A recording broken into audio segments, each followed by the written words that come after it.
করেছে স্বাস্থ্য বিভাগ। ইমিগ্রেশন ভবনের পাশে বসানো হয়েছে হেলথ ডেস্ক। এছাড়াও নৌপথে সতর্কতা জারি করা হলেও বেশিরভাগ জায়গায় তা মানা হচ্ছে না। এ নিয়ে বিস্তারিত জানাতে আখাউড়া স্থলবন্দর থেকে আজিজুল সঞ্চয় ও চাঁদপুরের লঞ্চঘাট থেকে সরাসরি যুক্ত হচ্ছেন এক সহকর্মী তালহা জুবাইর। প্রথমে যেতে চাই আখাউড়া স্থলবন্দরের সঞ্চয়। করোনা সংক্রমণ প্রতিরোধে আর কি কি ব্যবস্থা নেওয়া হয়েছে আখাউড়া স্থলবন্দরে জানাবেন।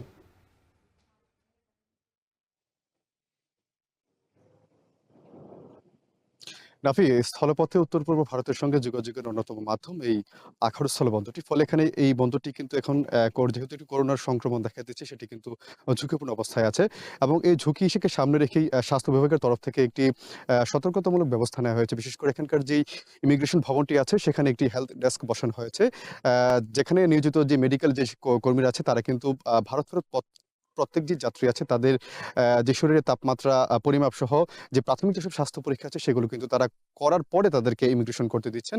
অর্থাৎ বলা যেতে পারে এই যে একটি বাড়তি সতর্কতা কিন্তু গেল কয়েকদিন ধরেই চলছে। আমরা কথা বলেছিলাম ব্রাহ্মণবাড়িয়া জেলার সিভিল সার্জন ডাক্তার নোমান মিয়ার সঙ্গে। তিনি যেটি বলছেন যে যেহেতু প্রতিবেশী দেশ ভারতের পর এখন বাংলাদেশেও এই যে করোনা সংক্রমণটি বৃদ্ধি পাচ্ছে, তার ফলে তারা সতর্কতা হিসেবে তারা যে বাংলাদেশের যে প্রবেশের মুখ অর্থাৎ এই আখাউড়া স্থলবন্দরে যে বাড়তি সতর্কতা নেওয়ার পাশাপাশি তারা বলছেন যে এখানে যদি কোনো ধরনের রোগীর শরীরে আসলে এই করোনা ভাইরাসের উপসর্গ দেখা দেয়, সেক্ষেত্রে তাকে আখাউড়া স্থলবন্দর সংলগ্ন উপজেলা স্বাস্থ্য কমপ্লেক্সের এখানকার যে কোয়ারেন্টিন যে সেন্টারটি আছে সেখানে তাদেরকে কোয়ারেন্টিনে রাখা হবে। এছাড়া কিন্তু করোনার প্রস্তুতি হিসেবে কিন্তু করোনার ঠেকানোর প্রস্তুতি হিসেবে তারা জেলার যে সবকটি উপজেলার যে স্বাস্থ্য কমপ্লেক্স আছে সেখানে কিন্তু তারা একটি আলাদা যে আইসোলেশন যে ওয়ার্ড আছে সেটি কিন্তু তারা প্রস্তুত করছেন। এছাড়া করোনা পরীক্ষার জন্য জেলা সদর হাসপাতাল সহ অন্যান্য হাসপাতালগুলোতে যে করোনা পরীক্ষার যেসব কিট সেগুলো তারা কিন্তু সরবরাহ করার চেষ্টা করছেন এবং তিনি বলছেন যে ইতিমধ্যে তারা স্বাস্থ্য অধিদপ্তরের নির্দেশনা মোতাবেক তারা যে তাদের যে সকল প্রস্তুতি নেওয়ার কথা সেসব প্রস্তুতি তারা নিচ্ছেন এবং তিনি বলছেন যে ইতিমধ্যে স্বাস্থ্য বিভাগে তারা স্বাস্থ্য বিভাগে আছে তারা করোনা পরীক্ষার জন্য যেসব কিট সহ আরো যেসব আনুষঙ্গিক জিনিসপত্র আছে সেগুলো তারা চেয়েছেন। তো নাফি, আমার কাছে এই ছিল এখানকার আখাউড়ার পরিস্থিতি। আমরা এখন যাবো চাঁদপুরে, সেখানে আছেন আমাদের সহকর্মী তালহা জুবাইর। আমরা একটু জানবো সেখানকার যে পরিস্থিতি, আমরা একটু তার কাছ থেকে জানবো। ঈদের ছুটি কাটিয়ে পরিবার পরিজনদের কাছ থেকে কিন্তু বিদায় নিয়ে ফিরে যাচ্ছেন কর্ম ফেরত মানুষজন।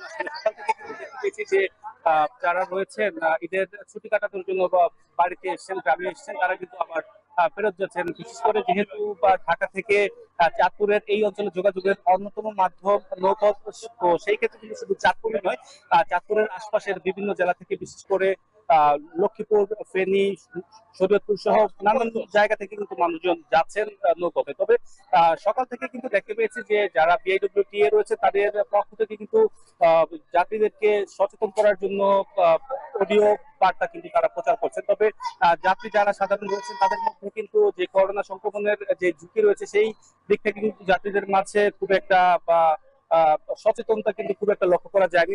কারোর মধ্যে কিন্তু মাস্ক কিংবা সেই ধরনের কিন্তু সেই প্রস্তুতি কিংবা সচেতনতা দেখা যাবে। আপনি আসলে কথা বলেছিলাম জেলা সিভিল সার্জনের সাথে, তিনি যেটা বলছেন যে চাঁদপুরে প্রায় অর্ধ লক্ষাধিক কিন্তু করোনার ভ্যাকসিন থাকলেও কিন্তু এখন কিন্তু এই মুহূর্তে কোনো পরীক্ষা করার জন্য টেস্ট নেই, টেস্ট কিট না থাকার কারণে কিন্তু তারা কিন্তু পরীক্ষা করতে পারছে না। তবে আসলে আমি কথা বলেছিলাম আর সদরস্থ জেনারেল হাসপাতালের তত্ত্বাবধায়কের সাথে, তিনি যেটা বলছেন যে চাঁদপুরে কিন্তু কোনো করোনার টেস্ট না থাকার কারণে কিন্তু করোনা সংক্রমণের যে ব্যাপারটি এখন কিন্তু নেই। তবে তারা বলছেন যে কেউ যদি এই ধরনের রোগে আক্রান্তের কোনো লক্ষণ দেখা যায় সেই ক্ষেত্রে কিন্তু তাদেরকে আপাতত কুমিল্লাতে প্রেরণ করা হচ্ছে এবং সার্বিকভাবে কিন্তু তারা প্রস্তুত রয়েছেন করোনা মোকাবেলার জন্য এবং সচেতনতা বৃদ্ধি করার জন্য কিন্তু হাসপাতাল কর্তৃপক্ষ কিন্তু কাজ করে যাচ্ছে। তো সবকিছু মিলে আসলে এই ছিল চাঁদপুর থেকে।